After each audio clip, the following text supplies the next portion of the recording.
name is Jennifer Valentine Miller, and I'm presenting from my blog platform at Healing Relations PR. Apart from working as a receptionist, I spend my spare time promoting media concepts relating to social awareness. I believe today that working towards the good of others enhances the profile. One of my assignments required undertaking a field research on behalf of the Christian Rehab versus Secular Rehab campaign. The written outcome had to be based around my quantitative and qualitative data findings in favour of Teen Challenge London, which is a Christian rehab centre. At first, I must admit I found this task both daunting and challenging. The centre is a leading Christian rehab and treatment clinic, which is for men only. Despite that, it still made sense to research about the success of Teen Challenge London, simply because I was working for them as a volunteer outreach worker. My role was to serve both men and women with serious addictions out on the streets of London.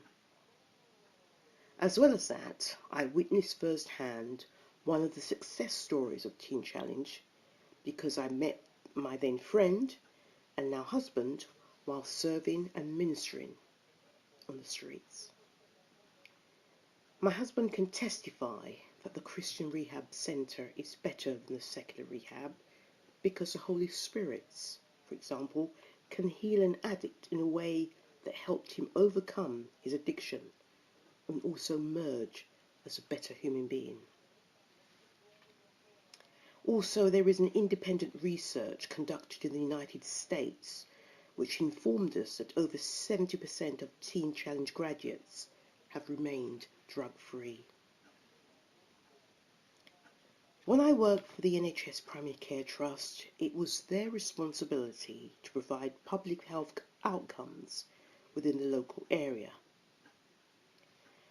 Drug misuse continues to have a negative effect on the health, well-being and quality of life of too many people. It also drains public resources. For example, crimes related to drugs cost UK 13.3 billion every year, and according to a gov.uk policy document, prison is not always the best place for offenders who misuse drugs. Over the winter season, many churches open up their doors and provide hot meals for the homeless in aid of their local homeless charity. As well as that, the charity helpline UK Rehabs have trained addiction counsellors who man a 24/7 confidential helpline throughout the week.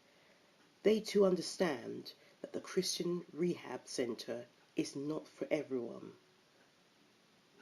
On the other hand, there is a typical secular clinic like the Priory, who will help the recovering addict go through detox followed by 4 to 12 weeks of intense psychotherapeutic treatments that help him or her deal with their psychological and emotional issues associated with addiction.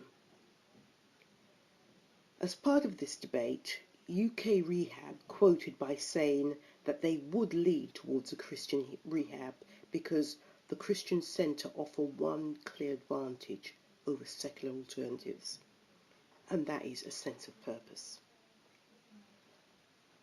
It is also makes sense to recommend a Christian rehab, especially if an addict was unsuccessful in their attempts of detoxification in the past. For that person who is just trying to recover from an addiction, that person just needs to find the right group. My qualitative research consisted of conducting interviews and questionnaires for a small sample of residents at Teen Challenge. They confirmed that a Christian rehabilitation centre would be their first choice. Though the programme can be very challenging, members of staff are always there to give constant support. The solid foundation developed throughout the Christian teachings allows those on the program to develop a gifting and skill which they never realized were there. Today, there appears to be thousands of young people trapped in addiction. And by God's grace, a Christian rehab centre like Team Challenge will continue to reach out to the vulnerable in our society, because they know this is God's will's heart for our nation.